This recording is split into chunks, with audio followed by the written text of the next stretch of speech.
the interview with Sakshi Post. So, in your previous movies, like Uhalo, Gusa Gusa Lade kind of movies, and most of the movies we have seen, your primary focus has been on comedy.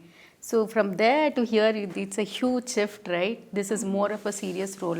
What made you really go for it?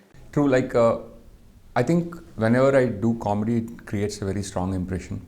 Like my first film was like a funny film. And right after that first film, like people wanted to offer me the same kind of roles, they wanted to milk it more. But I wanted to prove myself as an actor, like an all-round actor, not just like one forte. So I started picking up films like Pilla Zamindar, and which gave me a lot of recognition as well. And in Gentleman, I played the villain. Yeah. And there are like a couple of other films where in film like Okakshanam or Raja Chaivest, I did some very serious roles.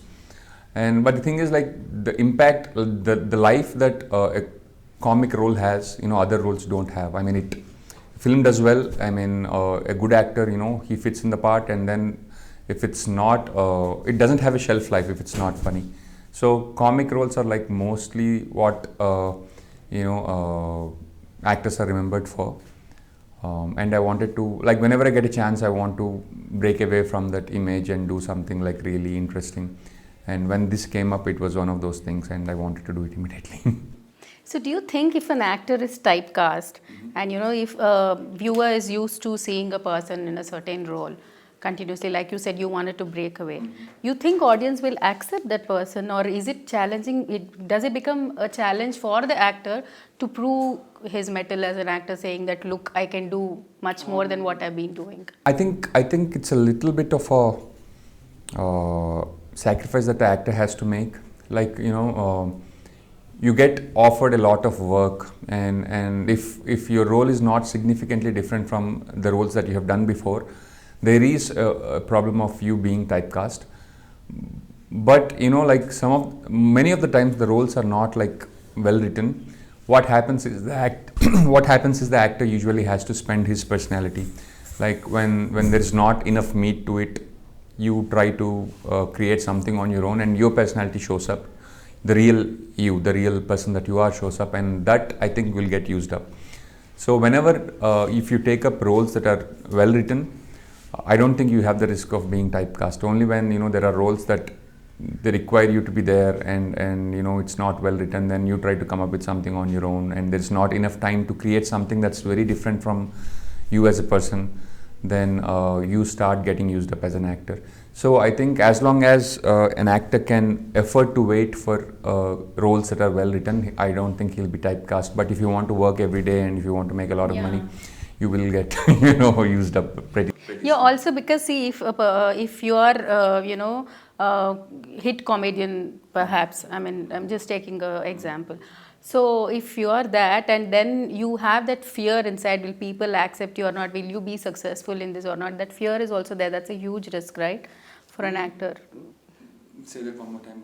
See, suppose I'm a comedian and I have been acting as a comedian all my life, and I'm a hit comedian, like every person, like Brahmanandam Garu, like everybody wants to have him in their movie, at least one scene up karo, that kind of thing. Yeah. So, he knows that his presence will make a difference to the movie. Like you said, comedians have a longer shelf life. Yeah. So, but then if you are accepted as, or probably in a particular character, and for sure that in every movie, even if your screen time is less, you will be accepted. But you are breaking away from it and doing a big thing. Is there a fear inside the person saying that, I mean, will people accept me or not in this role? I think for some actors, it's like they get opportunities where they can reinvent themselves. Like even with Brahmanandangar, like you mentioned, the first decade of his career was one kind of acting.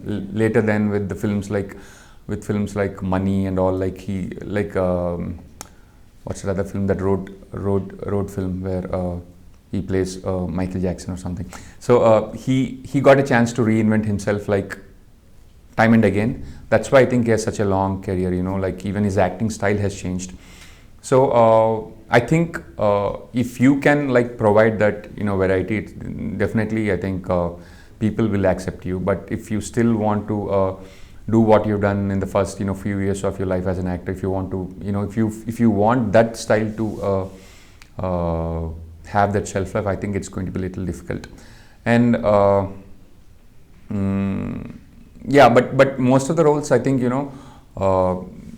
when it's author backed, it's easier for people to see you transition into something else. So and I think nowadays, like, so much work is happening, and it's easier to, it's like it happens more often than not that you get a well written part.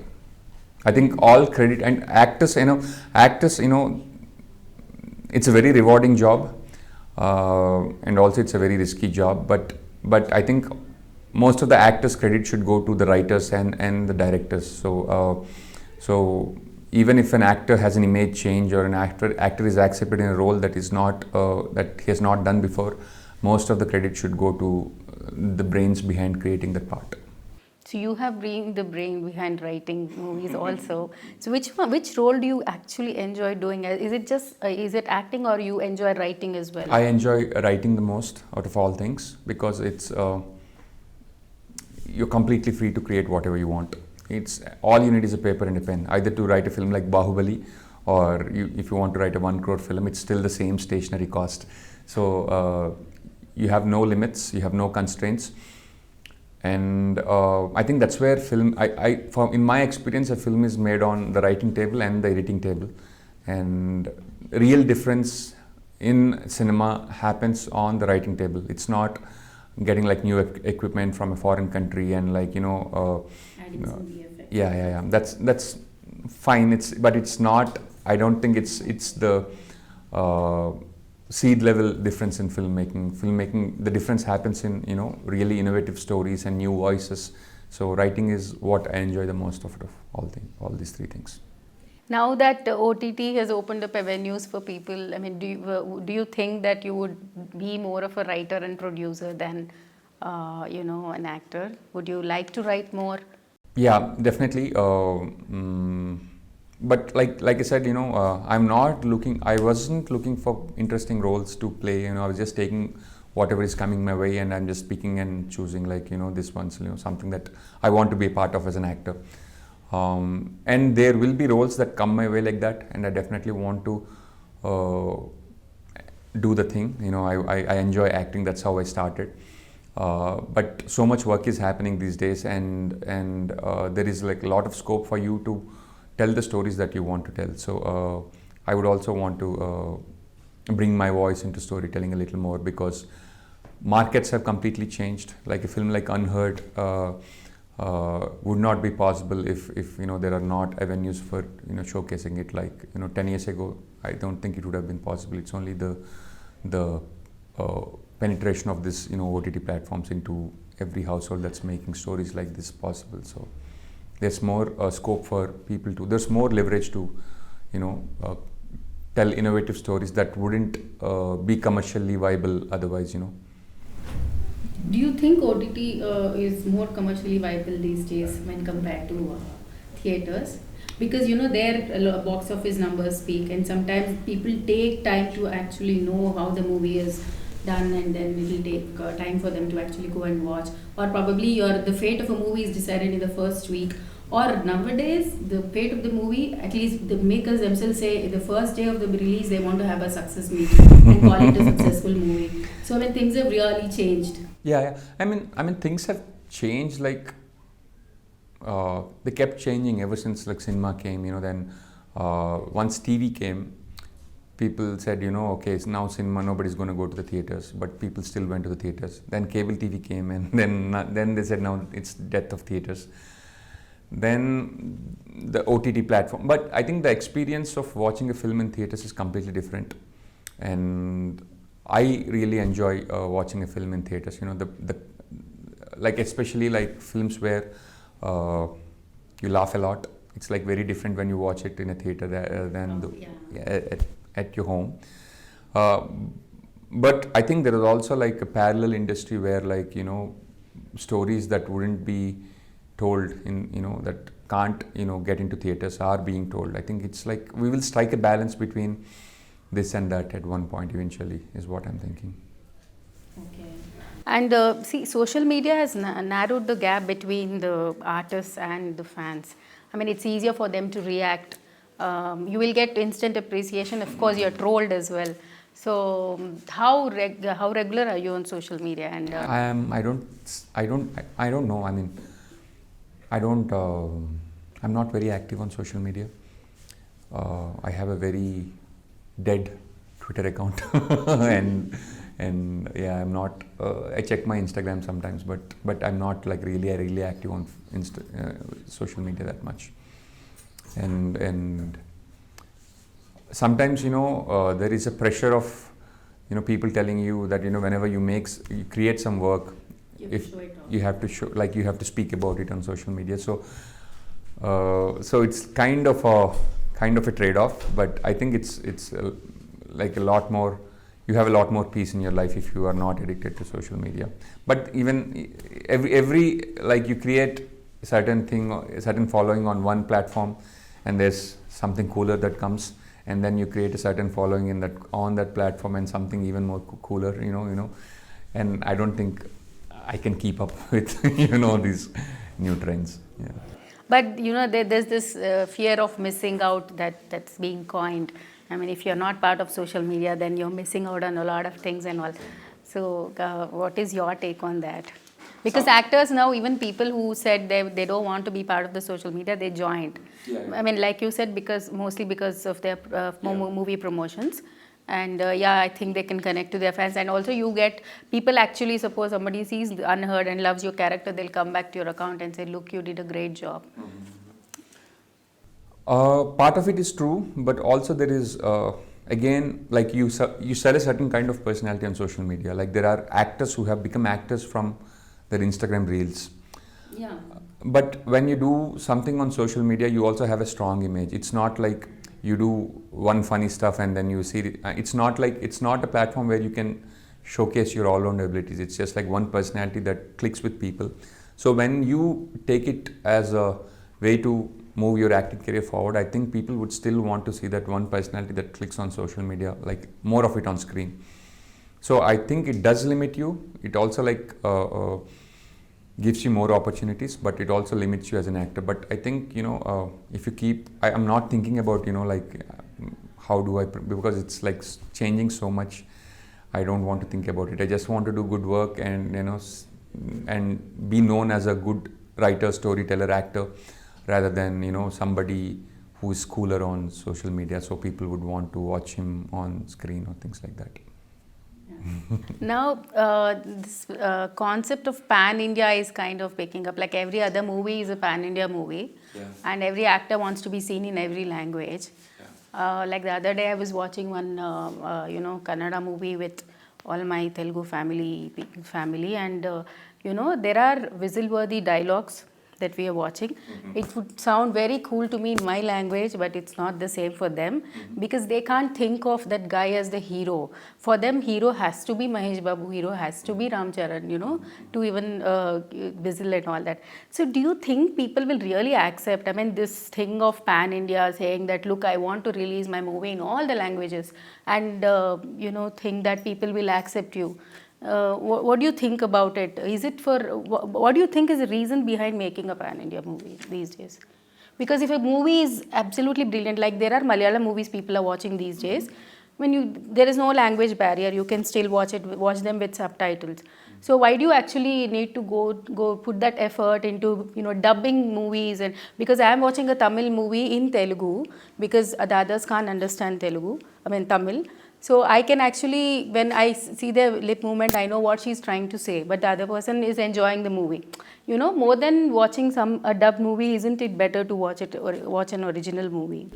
I don't understand the concept of pan-India, because movies are universal, like I have watched a lot of international movies, and someday I hope, I make a movie that the whole world watches, and why should it just be limited to one country?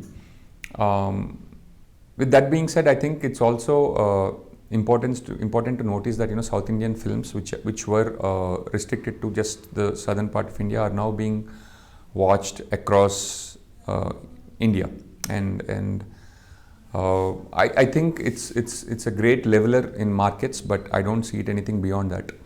So like a film like Robo, it's like people were waiting for it. Like when I was watching the news that time, and people were waiting for film Rajinikanth sir's film like all over India. So I think it has kind of given the respect that the South Indian films long deserved, you know. Yeah, that's true. Yeah, so I think it's great because earlier I still feel, you know, some people talking about, you know, back in the day when I was in college, like my North Indian friends had very little respect for South Indian films, and but now it's like yeah, you know, these films are so good, we want to. So it's, I think the markets are leveled, but beyond that, I think a film is a film. A film is it sometimes it's a little time specific. You know, what is relevant now might not be relevant like 15 years from now, and sometimes it's a little geography specific. What is relevant in this country might not be relevant in another country. But I think films are a medium where like you transport people to a different time and a different country. Like when you watch an Iranian film, you understand what their life is like. So I think films do you know, cross the time and geography barriers. So I don't understand what a pan-India film is, because any film can be watched anywhere in the world right now. So it's every film is a pan-globe film. So So what's your role in Unheard like, and what kind of preparation went into this? like Unheard is a film about Hyderabadis and how different, you know, like like people kept saying, you know, what is one good thing about India? They say it's like unity in diversity, and I think, you know, for the very first time in my life, I got a chance to understand what it actually meant back then, because there are like so many different voices in India, like people wanting like so many different things for themselves, and you know, the way they see freedom, and the way one group of people see freedom, and the way other group of people see freedom, it's still a different thing. But the identity of India was still like, I think we as a country are like flourishing because the identity of India was like drilled into our heads right from, you know, right after freedom. It's like we are one country, we are one country. So that thing was very exciting for me, and I have my character in this series has a very strong opinion about what he wants for Hyderabad, and how what's best for Hyderabad according to him is what like I think one way to go forward is through Anwar's ideology.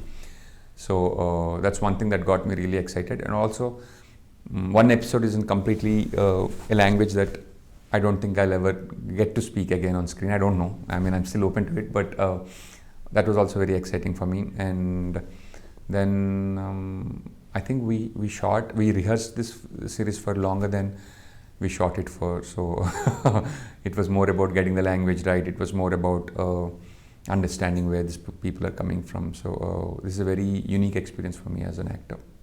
And what next after this? I am show running a series for Amazon Prime. Swapna Dutt is producing it, and I think we'll be going to floors next month. The script is almost locked. Then I have directed half a film. Wow. Yeah, so the other half is set in the US, but Corona happened, so the travel kind of got restricted. But luckily, that film takes place over 10 years, and there are like 7 different looks for the actors.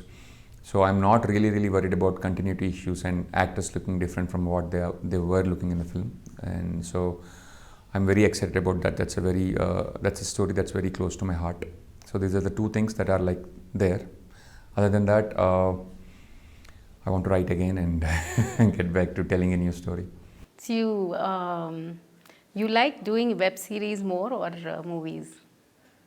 I don't think these two are essentially different as an actor or as a writer.